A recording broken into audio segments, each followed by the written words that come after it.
శ్రీ గురు గణేశ మేధా దక్షిణామూర్తి సహిత శ్రీ బాలా త్రిపుర సుందరై నమః. పరమ పవిత్రమైనటువంటి కార్తీక పారాయణ కార్యక్రమానికి స్వాగతం. ఏకమేవాద్వితీయం బ్రహ్మ నాణ్యదస్తి కదాచన అని ఉపనిషత్తు చెప్పినట్టుగా ఉన్నది ఒకటే ఒక్క పరబ్రహ్మ స్వరూపం. ఆ పరబ్రహ్మ స్వరూపము సర్వత్రా వ్యాపించి ఉన్నది. దాన్ని తెలుసుకునటానికి కావలసినటువంటి ప్రజ్ఞను అందరూ కలిగి ఉండరు గనక అటువంటి అల్పజ్ఞులు సైతము తరించడానికి గాను అవ్యాజ కరుణామూర్తి అయినటువంటి భగవంతుడు మనకు కల్పించినటువంటి దివ్యమైనటువంటి అవకాశము ఈ కార్తీక మాస వ్రతము. ఆ కార్తీక మాస వ్రతమును సాంగంగా మన చేత చేయించడానికి గాను సంకల్పం చేసినటువంటి వారు ఈటీవీ యాజమాన్యం వారు. వారికి సదా సర్వత్రా ఉమామహేశ్వరుల యొక్క పరిపూర్ణమైనటువంటి అనుగ్రహం ఉండుగాక అని చెప్పని మేము దీవిస్తున్నాం. ఈ కార్తీక మాసంలో ఏ కొద్దిపాటి పుణ్యం చేసినప్పటికీ కూడా అది అనల్పమైనటువంటి ఫలితాన్ని అనుగ్రహిస్తుంది అని చెప్పని. స్నానం చేస్తే చాలు మోక్షం, దీపం వెలిగిస్తే చాలు మోక్షం, ఒకరోజు నక్తం ఉంటే చాలు మోక్షం. మేము నెలంతా ఉండలేమండి, కేవలం కార్తీక సోమవారాలు ఉండండి, కార్తీక పూర్ణిమ నాడు ఉండండి, ఇలా అనేకమైనటువంటి వెసలుబాట్లు ఇస్తూ మనల్ని అందరినీ కూడా తరింపజేయడానికి గాను ఉద్యుక్తంగా ఉండేటువంటి మాసం ఈ కార్తీక మాసం. అటువంటి ఈ మాసంలో మన అందరము కూడా తరించడానికి గాను ఈటీవీ వారు ఈ కార్తీక పారాయణము అనేటువంటి శుభప్రదమైనటువంటి కార్యక్రమాన్ని ఏర్పాటు చేశారు. చాలా సులభంగా ధన్యోపాయంతో 30 నిమిషాల్లోనే మనందరం కూడా తరించడానికి కావాల్సినటువంటి ఏర్పాట్లన్నీ కూడా ఇందులో చేశారని చెప్పని నిస్సందేహంగా మనమందరం కూడా తెలుసుకోవచ్చు. ఇందులో మనం చేయవలసింది కూడా కష్టమైనటువంటిది కూడా ఏమీ లేదు. సాయంకాలం సరిగ్గా ప్రదోష సమయం, పరమేశ్వరుడికి అత్యంత ప్రీతిపాత్రమైనటువంటిది, దేవతలందరినీ కూడా ఆరాధించడానికి గాను అత్యంత శుభప్రదమైనటువంటి ముహూర్తంగా చెప్పబడినటువంటి ఈ ప్రదోష సమయంలో 5:30 కాగానే ఈటీవీ ఆంధ్రప్రదేశ్, ఈటీవీ తెలంగాణ ఛానల్లో ఏ ఛానల్ అయినప్పటికీ కూడా పెట్టుకొని కాసింత అక్షతలు, మన ఇంట్లో ఉండేటువంటివి కాసిన్ని అక్షతలు చేతిలో పుచ్చుకొని ప్రశాంతంగా ఆ టీవీ ముందు కూర్చొని మా వంటి పండితులు ఏ ప్రకారంగా చెప్తున్నారో ఆ ప్రకారంగా మీరందరూ కూడా వాటిని నిర్వర్తించినట్లయితే సరిపోతుంది. భావనామాత్రగమ్య అయినటువంటి ఆ తల్లి యొక్క పరిపూర్ణమైనటువంటి అనుగ్రహాన్ని మీరందరూ కూడా పొందగలుగుతారు. ఈ రోజున కార్తీక మాసంలో తదియ తిథి కలిగినటువంటి రోజు. ఈ తదియ అంటేనే అసలు దుర్గాదేవికి అత్యంత ప్రీతిపాత్రమైనటువంటిది. ఎందుకని? తృతీయ నాడు పరమేశ్వరుడు అమ్మవారిని వివాహం చేసుకున్నాడు. అందుకని గౌరీదేవి నోములన్నీ చూడండి మీకు తదియ నాడు వస్తాయి. అట్ల తద్ది, ఉండ్రాళ్ళ తద్ది అన్నీ కూడా తదియ నాడు ఉంటాయి. దీనికి ప్రధానమైనటువంటి కారణం అది. అటువంటి ఈ తదియ ఈ రోజున శుభప్రదమైనటువంటి మంగళవారంతో కూడా కూడి వచ్చినటువంటి కారణం చేత ఈ మంగళవారాన్ని కూడా పురస్కరించుకొని ఈరోజు మనం అందరము కూడా ముందుగా దుర్గాదేవిని అష్టోత్తర శతనామ స్తోత్రంతో అర్చించుకోబోతున్నాం. కలౌ స్మరణాన్ముక్తి అని చెప్పని, కలియుగంలో స్మరణ చేస్తే చాలుట అమ్మవారు రక్షిస్తుంది. జ్యోతిష్శాస్త్రమును అనుసరించి ఒక్కొక్క గ్రహమునకు ఒక్కొక్క దేవతను అధిష్టాన దేవతగా చెప్పారు. ఆ క్రమంలో కుజగ్రహమునకు, రాహుగ్రహమునకు 2 గ్రహాలకు కూడా ఆ తల్లియే అధిష్టాన దేవత. రాహువు శిరస్సు మాత్రమే కలిగి ఉండేటువంటి వాడు. ఆ శిరస్సు మాత్రంగా కలిగి ఉన్నటువంటి రాహుని తన వడ్డాన ముందు ధరించి ఉంటుందట దుర్గాదేవి. అందుకని ఇప్పటికి కూడా మీరు ఎప్పుడైనా సరే శ్రీకాళహస్తీశ్వర క్షేత్రానికి వెళ్ళినట్లయితే కనుక అక్కడ జ్ఞానప్రసూనాంబ అమ్మవారిని చూస్తే ఆవిడకి వడ్డానంగా రాహుకేతువులు అక్కడ ప్రకాశిస్తూ ఉంటారు. అటువంటి మహత్తరమైనటువంటి ఆదిపరాశక్తి దుర్గాదేవి. కుజుడు ఈ దుర్గారాధన చేసియే తనకున్నటువంటి శుభప్రదమైనటువంటి కుజత్వాన్ని పొందాడంటే అంగారక మండలంలో తాను ప్రకాశించేటువంటి శక్తిని పొంది నవగ్రహాల్లో ఒకడిగా ప్రకాశిస్తున్నాడు అని. అటువంటి ఆ తల్లిని ఈరోజు మనమందరం కూడా ఆరాధన చేసుకోబోతున్నాం. దుర్గా అన్నంత మాత్రం చేతనే దారిద్ర్య బాధలు, దుఃఖ బాధలు, భయములు, ఈతి బాధలు అన్నీ కూడా తొలగిపోయి సంపూర్ణమైనటువంటి ఆరోగ్యములు, భోగభాగ్యములు సమస్తము కూడా సిద్ధిస్తాయి అని చెప్పారు. 27 నక్షత్రములు, ఒక్కొక్క నక్షత్రమునకు 4 పాదములు కలిపితే 27 × 4 కలుపుకున్నప్పుడు 108 సంఖ్య వస్తుంది. అలా 108 నామాలు అష్టోత్తరంలో ఏర్పాటు చేయడంలోని పరమార్థం ఇది. ఏ నక్షత్రంలో ఏ పాదమందు ఎవరు జన్మించి ఉన్నప్పటికీ కూడా అష్టోత్తర శతనామ స్తోత్రంతో తద్దేవతను ఆరాధన చేసినట్లయితే వారికి ఉండేటువంటి దుష్కృతములు ఏవైతే ఉన్నాయో అవన్నీ కూడా తొలగి ఇహమందు పరమందు వారికి కావలసినటువంటి సమస్తమైనటువంటి భుక్తిముక్తులు కూడా కలుగుతాయి అని చెప్పని. అందుచేత మనం ఈ అష్టోత్తర శతనామ స్తోత్రాన్ని ఈ శుభప్రదమైనటువంటి ఈ సాయంకాల ప్రదోష వేళ మనం అందరం కూడా పారాయణ చేయబోతున్నాం. దానికి కావలసినటువంటి సంకల్పం ఏదైతే ఉందో దాన్ని ఇప్పుడు పురోహితుల వారు మనందరి చేత కూడా చక్కగా చేయిస్తారు. ఓం దీపరాజాయ విద్మహే స్వప్రకాశాయ ధీమహి తన్నో జ్యోతిః ప్రచోదయాతు. దీపారాధన పరంజ్యోతిషే నమః. నమస్కారం సమర్పయామి. మీ గోత్రనామాలు, మీ యొక్క కుటుంబ సభ్యుల పేర్లన్నీ కూడా మనసులో అనుకుంటూ మేము చెప్పేటువంటి సంకల్పాన్ని విని అమ్మవారిని ప్రార్థన చేసుకోగలరు. ఓం మమ ఉపాత్త దురితక్షయ ద్వారా శ్రీ పరమేశ్వరముద్దిశ్య పరమేశ్వర ప్రీత్యర్థం శుభాభ్యాం శుభాభ్యుదయార్థంచ శుభే శోభనే ముహూర్తే సింహావిష్ణోరాజ్ఞయా ప్రవర్తమానస్య అద్య బ్రహ్మణః ద్వితీయపరార్థే శ్వేతవరాహకల్పే వైవస్పదమన్వంతరే కలియుగే ప్రథమపాదే జంబూద్వీపే భారతవర్షే భరతఖण्डे मेरोर्दक्षिणदिग्भागे श्रीशैलस्य वायव्यप्रदेशे कृष्णागोदावर्योर्मध्यप्रदेशे समस्तदेवता ब्राह्मण हरिहरगुरुचरणदैवसन्निधौ अस्मिन् वर्तमानव्यावहारिकचान्द्रमानेन प्रभवादिषष्टिसंवत्सराणां मध्ये श्रीशार्वरीनामसंवत्सरे दक्षिणाजने शरदृतौ कार्तिकमासे शुक्लपक्षे तृतीयायां भौमवासरे शुभवासरे शुभनक्षत्रे शुभयोगे शुभकरण एवं गुणविशेषिष्टायां शुभतिथौ श्रीमान् श्रीमतः नानागोत्राणां नानानामधेयानां सर्वेषां समस्तभक्तजनानां सहकुटुम्बानां क्षेमस्थैर्यधैर्यवीर्यविजय अभय आयुरारोग्य ऐश्वर्याभिवृद्ध्यर्थं धर्मार्थकाममोक्षचतुर्विधफलपुरुषार्थसिद्ध्यर्थं इष्टकाम्यार्थफलसिद्ध्यर्थं श्री उमामहेश्वरस्वामी देवता कार्तिक दामोदर देवता परिपूर्ण अनुग्रहकटाक्षसिद्ध्यर्थं अस्या सर्वेषां यजमानानां समस्तभक्तजनानां संकल्पितसर्वकार्येषु सर्वत्र सर्वदा दिग्विजयता सिद्ध्यर्थं सर्वारिष्टशान्तिद्वारा समस्तसन्मङ्गलावाप्त्यर्थं श्री दुर्गा पराम्बा परिपूर्ण अनुग्रहकटाक्षसिद्ध्यर्थं कार्तिकमास पुण्यसमये अन्योन्यसहायेन दुर्गाष्टोत्तरशतनामपूर्वक कार्तिकपुराण श्रवणाख्यं कर्म करिष्यमाणः तदादौ दुर्गा पराम्बा प्रार्थनं करिष्ये। दुर्गे स्मृता हरसि भीतिमशेषजन्तो स्वस्ते स्मृता मतिमतीव शुभान् ददासि दारिद्र्य दुःख भयहारिणिका त्वदन्या सर्वोपकारकरणाय सदार्द्रचित्ता शरणागत दीनार्थ परित्राण परायणे सर्वस्यार्तिहरे देवी नारायणि नमोस्तुते। ఈ రోజున కైలాసంలో పరమేశ్వరుడికి అమ్మవారు చెప్పాలి, స్వామి ఈటీవీ వారు ఏర్పాటు చేసినటువంటి కార్తీక పారాయణానికి నేను వెళ్ళాను. అక్కడ ఉన్నటువంటి సౌభాగ్యవతులు కావచ్చు, ఆ యొక్క ఛానల్ని వీక్షిస్తున్నటువంటి వారు కావచ్చు, వారందరూ కూడా ఎంత బాగా చేశారో తెలుసా అండి ఈ పారాయణ అని చెప్పిన అమ్మవారు వెళ్ళి ఇవాళ మన తరఫున పరమేశ్వరుడికి చెప్పి ఆ అమ్మవారు అయ్యవారు ఇరువురు కూడా కలిసి మనకున్నటువంటి సమస్తమైనటువంటి కామితాల్ని తీర్చాలి. అంత చక్కగా చేద్దాం మనం ఈ రోజున. దుర్గాయై నమః, శివాయై నమః, మహాలక్ష్మీ నమః, మహాగౌర్యై నమః, చండికాయై నమః, సర్వజ్ఞాయై నమః, సర్వలోకేశ్యై నమః, సర్వకర్మఫలప్రదాయై నమః, సర్వతీర్థమయాయై నమః,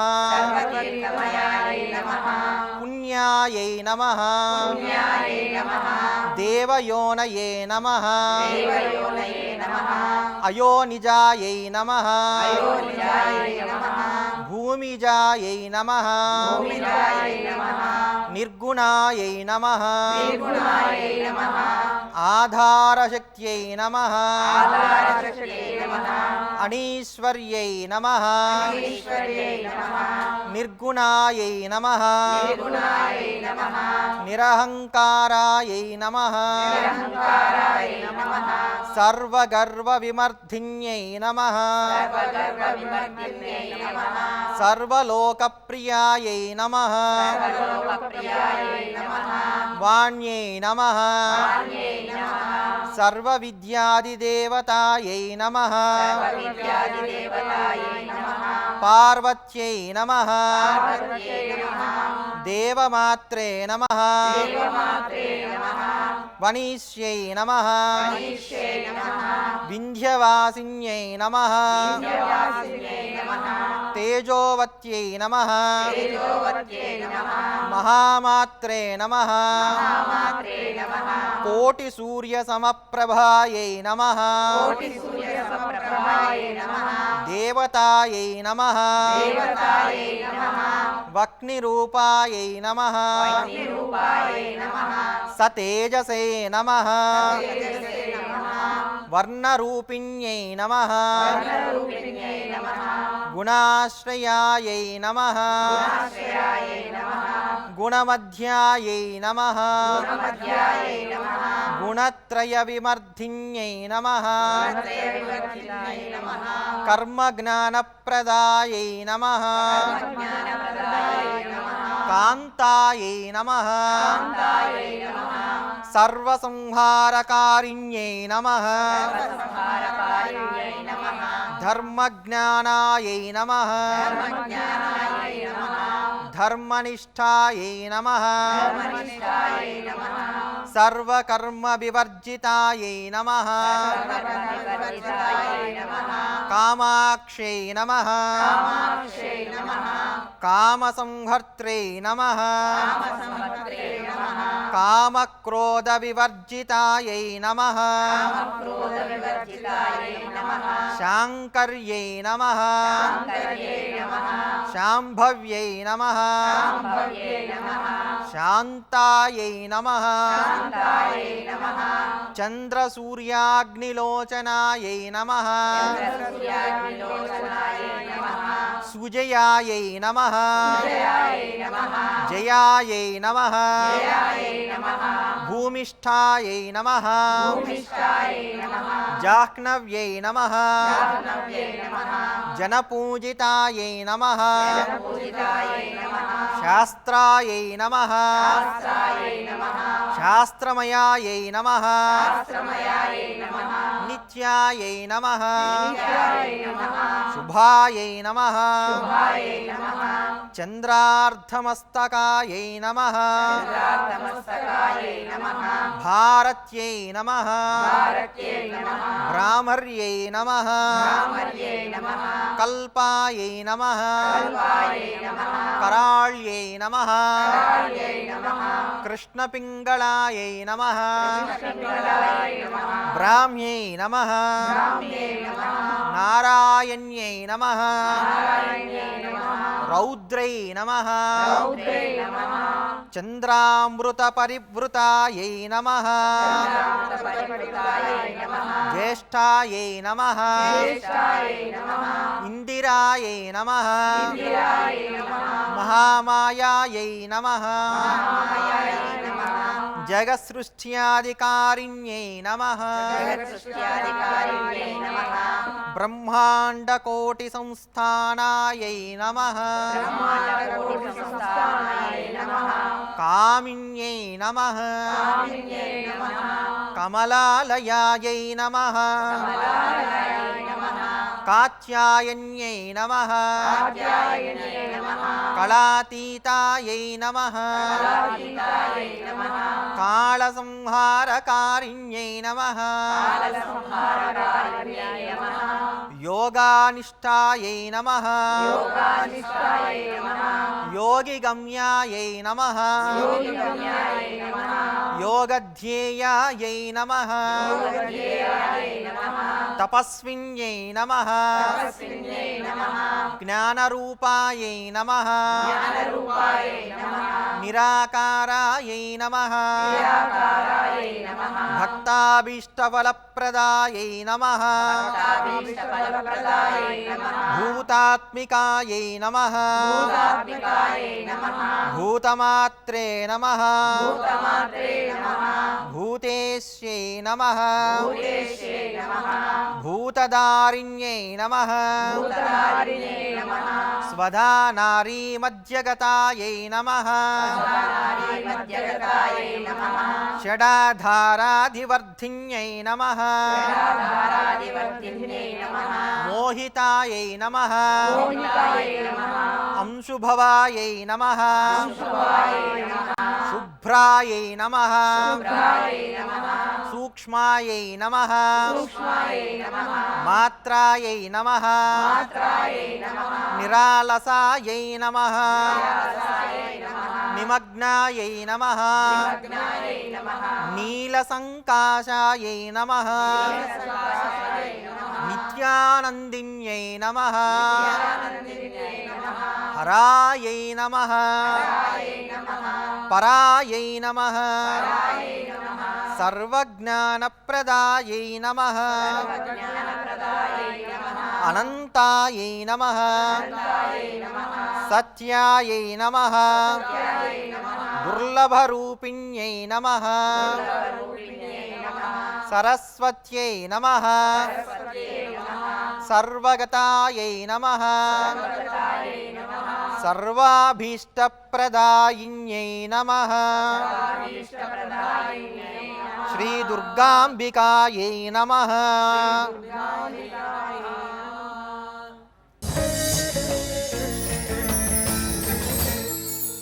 ఈ కార్తీక పురాణము విన్నంత మాత్రం చేత కార్తీక మాసంలో ఎటువంటి విధి విధానాలను పాటించాలో అవన్నీ కూడా పాటించినంత పుణ్యము కలుగుతుంది అని చెప్పారు. అంటే వేకుజ్జామునే నిద్రలేవటం, ఆకాశంలో నక్షత్రాలు ఉండగానే కార్తీక స్నానం ఆచరించడం, కార్తీక దీపాన్ని వెలిగించడం, ఇట్లాంటి క్రియలన్నీ కూడా చేయలేనటువంటి కొంతమంది అశక్తతను కలిగినటువంటి వారు ఉంటారు. అటువంటి వారికి ఉపాయం ఏమిటి అంటే కార్తీక పురాణంలోనే దీనికి ఉపాయం చెప్పారు. ఎవరైతే రోజు శ్రద్ధగా కార్తీక పురాణ శ్రవణం చేస్తారో వారికి అంత పుణ్యము కలుగుతుంది అని చెప్పాను.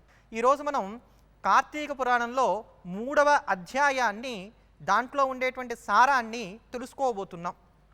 ఈ కథ ఎక్కడి నుంచి ప్రారంభం అవుతుంది అని అంటే వశిష్ఠుల వారు జనకుడికి చెప్తున్నారు, కార్తీక మాసంలో చేసేటువంటి స్నానం, అందున కార్తీక పూర్ణిమ నాడు చేసేటువంటి స్నానం చాలా విశేషం నాయన. కార్తీక మాసంలో ఎవరైనప్పటికీ స్నానమాత్రం చేత తమకుండేటువంటి దోషాలన్నీ కూడా పోగొట్టుకొనవచ్చు. అందుకు సంబంధించినటువంటి వృత్తాంతం ఒకటి ఉంది, అది చెప్తాను విను అని చెప్పని వశిష్ఠుల వారు తెలియజేస్తున్నారు. తత్వనిష్ఠుడు అనబడేటువంటి బ్రాహ్మడికి సంబంధించినటువంటి కథ. ఈ తత్వనిష్ఠుడు అనబడేటువంటి వాడు వేదాధ్యయనం చేసినటువంటి వాడు, వేదము చెప్పిన ప్రకారంగా నడుచుకునేటువంటి ఒక సద్బ్రాహ్మణుడు. అటువంటి ఈ సద్బ్రాహ్మణుడు అయినటువంటి తత్వనిష్ఠుడు అనేకమైనటువంటి తీర్థయాత్రలు చేసి ఉన్నటువంటి వాడు. ఒకానొక సమయంలో కార్తీక మాసం రాగా తిరిగి పునః తీర్థయాత్ర చేద్దాం, కావేరీ నదికి వెళ్ళి స్నానం ఆచరిద్దాం అని చెప్పని ఆయన సంకల్పం చేసుకున్నాడు. ఒక్కొక్క మాసమందు ఒక్కొక్క నదీ స్నానం విశేషం. అంది కార్తీక మాసంలో కావేరీ నది యందు స్నానం ఆచరించడం అనేది మహత్తరమైనటువంటి అంశంగా చెప్పారు. దూరాభారమైనప్పటికీ కూడా నడుచుకుంటూ వెళ్తున్నట్ట ఒక దట్టమైనటువంటి అరణ్యంలోకి ఆయన ప్రవేశించాడు. అక్కడ ఒక మర్రి చెట్టు మీద 3 బ్రహ్మరాక్షసులు కూర్చొని ఉన్నారు. వాళ్ళ జుట్టంతా కూడా నెక్కబొడుచుకొని పైకి జ్వలిస్తున్నటువంటి మంటలాగా ఉందిట. ముఖం చూస్తే చాలు గుండె పగిలిపోయేటంత భయంకరంగా ఉంది. తత్వనిష్ఠుడు ఏం చేశాట, అటుగా వెళ్తున్నట్ట ఒక్కసారిగా ఎందుకున్న తలెత్తి చూశాడు. ఆ మర్రి చెట్టు మీద ఉన్నటువంటి 3 బ్రహ్మరాక్షసులు కనబడ్డారు. గుండె గుబేలు ఉంది.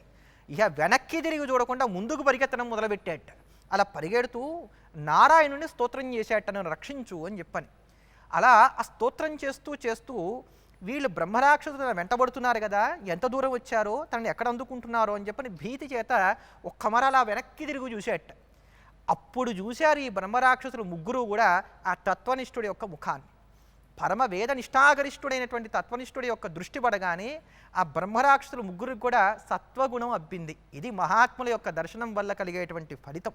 అందుకనే ఎప్పుడూ సత్సాంగత్యమే చెయ్యాలి అనడానికి గల ప్రధానమైనటువంటి హేతు ఇది.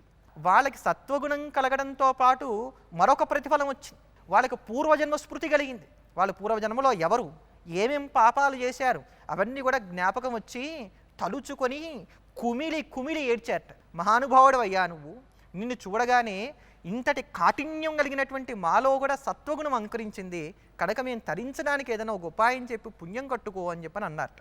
అంటే ఆయన అన్నాడు, మరి మీరు ఏం పాపాలు చేశారో నాకు ఒక్క మారి చెప్తే దానికి కావలసినటువంటి నిష్కృతి సంబంధమైనటువంటి ఉపాయం నేను చెప్తానన్నట్టు. అందులో మొదటి బ్రహ్మరాక్షసుడు ముందుకు వచ్చాడు. వాడన్నాడు, నేను ద్రవిడ దేశంలో ఉండేటువంటి ఒకానొక బ్రాహ్మణుని, గ్రామానికి అధికారిగా ఉండేటువంటి వాడిని. గ్రామాధికారిని అన్నటువంటి పేరే తప్ప ఏనాడు గ్రామం యొక్క హితువు పట్టించుకోవాలా, భక్షణే సరిపోయింది. బ్రాహ్మణుడు సొమ్ము దొంగలించరాదు అనేటువంటి వాక్యం ఏదైతే ఉందో దాన్ని పక్కన పెట్టి బ్రాహ్మణులతోనే స్నేహం చేసి నాతోటి బ్రాహ్మణుల యొక్క సొమ్మును కూడా నేనే హరించాను, బ్రాహ్మణ నింద చేశాను, కనబడ్డ ప్రతివాని నోటికొచ్చినట్టు తిట్టాను. ఇన్ని పాపములు చేసిన కారణం చేత ఇదిగో ఇంత భయంకరమైనటువంటి నాకు ఈ బ్రహ్మరాక్షస జన్మ వచ్చింది మహాప్రభు అన్నట్ట. ఇప్పుడు రెండో వాడి వంక చూసేట తత్వనిష్ఠుడు.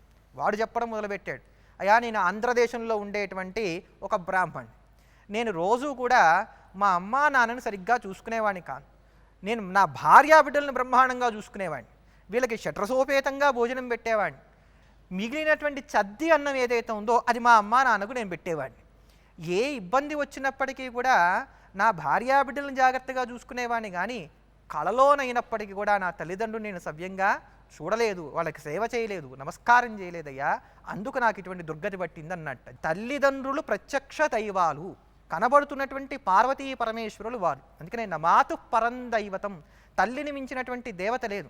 నువ్వు ఎన్ని అయ్యప్ప మాలలు వేసుకో, నువ్వు ఎన్ని దీక్షలు చెయ్యి, ఎన్ని తీర్థయాత్రలు చెయ్యి, నువ్వు ఎంత పండితుడివిగా, నువ్వు ఏమన్నా కా, నువ్వు కైలాసానికే పో, ఏమన్నా చేయగాక తల్లిని గనక తండ్రిని గనక గౌరవించకపోతే బ్రహ్మరాక్షసత్వం ఖాయము.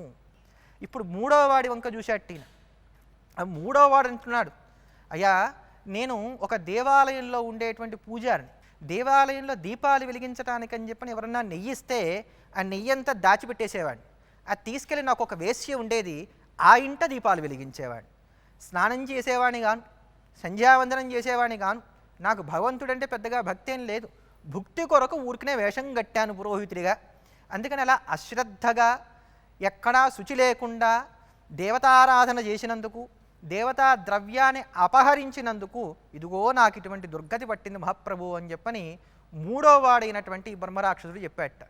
ఈ ముగ్గురి కథలు విన్నాడు తత్వనిష్ఠుడు. మీరు తరించడానికి మహత్తరమైనటువంటి ఉపాయం ఒకటి ఉన్నది. ఏమిటది? ఆ ముగ్గురు బ్రహ్మరాక్షసులతోటి తత్వనిష్ఠుడు చెప్పాట, నేను కావేరీ నది దగ్గరికి కార్తీక స్నాన నిమిత్తమై వెళ్తున్నాను, అక్కడ మీ పేర్ల మీద సంకల్పం చెప్పి నేను కార్తీక స్నానం చేస్తాను, దానివలన మీ ముగ్గురికి కూడా క్షేమం కలుగుతుంది అని అన్నాడు. ఎందుకని మా ముగ్గురు చేతనే చేయించవచ్చు కదా కార్తీక స్నానం అని అంటే, బ్రహ్మరాక్షస ఉపాధిలో ఉన్నారు కనుక వాళ్ళకి ఆ పవిత్రమైనటువంటి జలాలను స్పృశించి అందు మునగడానికి కావలసినటువంటి శక్తి కూడా లేదు. ఈ ముగ్గురు బ్రహ్మరాక్షసుల్ని వెంటబెట్టుకున్నట్ట ఆ తత్వనిష్ఠుడు కావేరీ నది దగ్గరికి వెళ్ళాడు. అక్కడ నదీ స్నానం ఆచరించినటువంటి వాడే తర్వాత ఈ బ్రహ్మరాక్షసులు ముగ్గురు పేరు మీద కూడా ప్రత్యేకం తానే సంకల్పాలు చెప్పి వాళ్ళ బదులుగా తాను ఆ తీర్థస్నానాన్ని చేశాడు. దాంతో ఈ ముగ్గురికి కూడా ఆ బ్రహ్మరాక్షస ఉపాధులు తొలగి ఆ ముగ్గురు కూడా మోక్షాన్ని పొందారు అని చెప్పని ఈ 3వ అధ్యాయ సారాంశం మనకి తెలియజేస్తున్నది. తామగ్నివర్ణాం తపసాజ్వలంతేం వైరోచనీం కర్మఫలేషు దుష్టాం దుర్గాం దేవీం శరణమహం ప్రపద్యే సుతరసి తరసే నమః. అగ్నే త్వం పారయానవ్యో అస్మాన్ స్వస్తిభిరతి దుర్గాణి విశ్వా పూష్య పృథ్వీ బహుళాన పూర్వే భవాతోకాయతనయాయ సంయోః. సర్వమంగళమాంగళ్యే శివే సర్వార్థసాధికే శరణ్యే త్ర్యంబకే దేవి నారాయణి నమోస్తుతే. శ్రీ ఉమామహేశ్వర స్వామినే నమః. దుర్గా పరాంబాదీ నమః. ఇది మంగళ నీరాజనం దర్శయామి. హర నమః పార్వతీపతయే. హర హర మహాదేవ. జై బోలో దుర్గా మహారాజ్ఞీ కీ జై.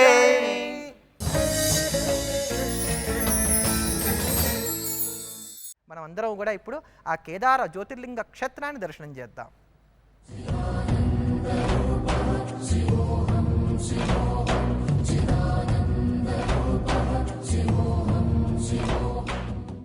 కేదార్నాథ్ ఉత్తేజపరిచే ఉత్తుంగ హిమాలయాల్లోని పుణ్యక్షేత్రం. అంబర చుంబి శిరస్సర ఝరీ పటల ముహుర్ముహుర్ల ఠదబంగ తరంగ మృదంగ నిస్ఫన స్ఫుట నటనానుకూల పరిపుల్ల కలాప కలాపి జాలముతో కటక చరత్కరేణు కరకంపిత సాలము శీతశైలమని కవులచే వర్ణింపబడిన యాత్రోత్సాహ స్థావరాలు హిమాలయాలు.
ఆశీర్వాదాన్ని పొందుతారు.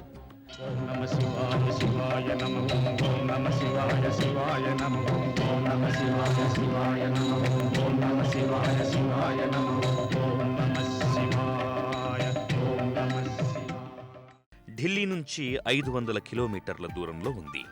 రిషికేశ్ నుంచి 221 కిలోమీటర్ల దూరం. ఆ దూరం మొత్తం పర్వత మార్గంలో సాగే ప్రయాణమే.